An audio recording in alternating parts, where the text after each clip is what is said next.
तो आज का हमारा लेसन रहेगा हजार्ड कंट्रोल मेथड। उसके पहले के लेक्चर्स में हम लोगों ने ऑक्यूपेशनल हजार्ड्स के बारे में डिस्कस किया था कि ऑक्यूपेशनल हजार्ड किसे कहा जाता है और वो किस तरह से आपके कार्यस्थल के ऊपर प्रभाव डालते हैं, उसके बारे में हमने डिस्कस किया था।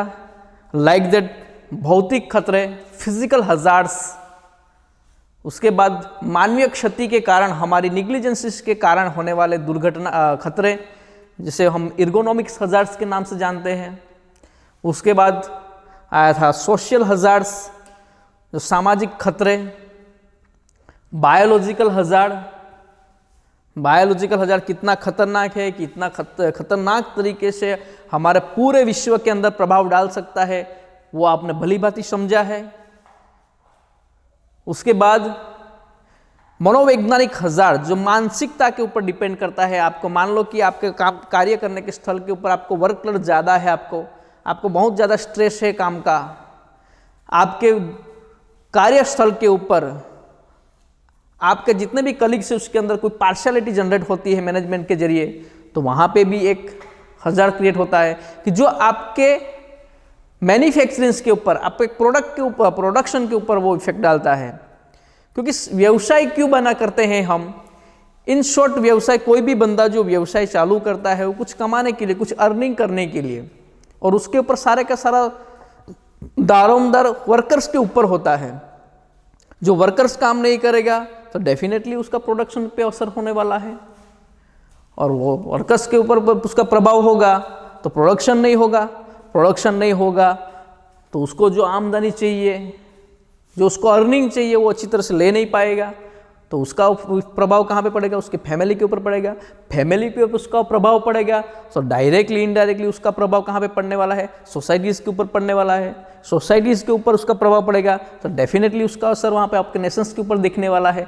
तो इन शॉर्ट कहने का मतलब, व्यावसायिक खतरे जो है वो व्यावसायिक खतरे हमारे साथ जुड़े हुए हैं, ईच एंड एवरी पर्सन्स कि जो काम के अंदर इन्वॉल्व है उसके साथ जुड़े हुए हैं।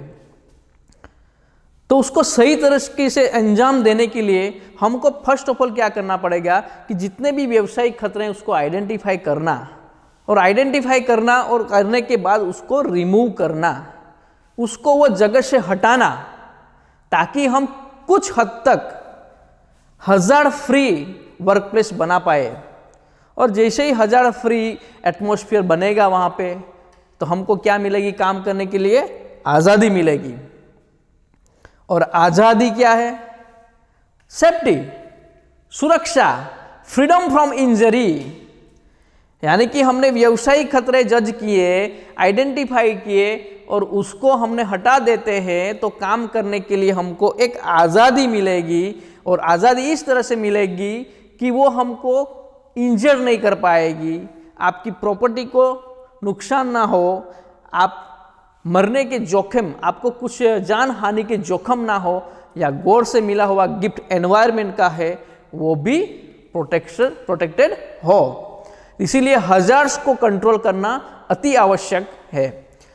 तो यहाँ पे आज जो हम पढ़ने वाले हैं हजार्ड कंट्रोल मेथड, उसके कुछ नैतिक फर्ज हमारे भी होती है। यहाँ पे जो पढ़ने वाले हैं हम बाय हायरार्ची लॉ, उसके हिसाब से हजार्ड कंट्रोल मेथड क्या है उसके ऊपर हम स्टडी करेंगे। उसके पहले हमारा नैतिक फर्ज क्या है उसको हम पहले अंडरस्टैंड कर लेते हैं। 2-3 लेक्चर्स के पहले हमने इंडस्ट्रियल सेफ्टी में कुछ डेफिनेशंस के ऊपर हमने स्टडी किया था, like that near miss, incident, accident, emergency, then disaster. कि एक छोटा सा नियर मिस डिजास्टर में कन्वर्ट हो सकता है, जो आपने नियर मिस के ऊपर रिपोर्टिंग नहीं किया तो reporting is the most important factor to control hazard, control risk. और आपका जो वर्क प्लेस है उसको आने वाले दिनों में हजार्ड फ्री बनाने के लिए near miss reporting is the most important. तो आपका नैतिक फर्ज क्या हो रहता है, हजार्ड्स को कंट्रोल करने के लिए? मान लो कि आपके वर्क प्लेस के ऊपर आपको क्षति ना पहुंचाने वाली ऐसी कोई अनघटित घटना घटती है, तो रिस्पेक्टिव पर्सन्स को उसके बारे में इंफॉर्मेशन देना चाहिए, ताकि आने वाले दिनों के अंदर वैसी घटना दोबारा वर्क प्लेस के ऊपर ना घटे। व्यावसायिक खतरे को स्टडी करने के बाद उसके कंट्रोल मेजर्स देखते हैं, लेकिन उसको मेन सेंटर में कौन है उसका, एक वर्कर्स। तो वर्कर्स हेल्दी होगा तो वो काम के ऊपर अच्छी तरह से कंसंट्रेशन कर पाएगा।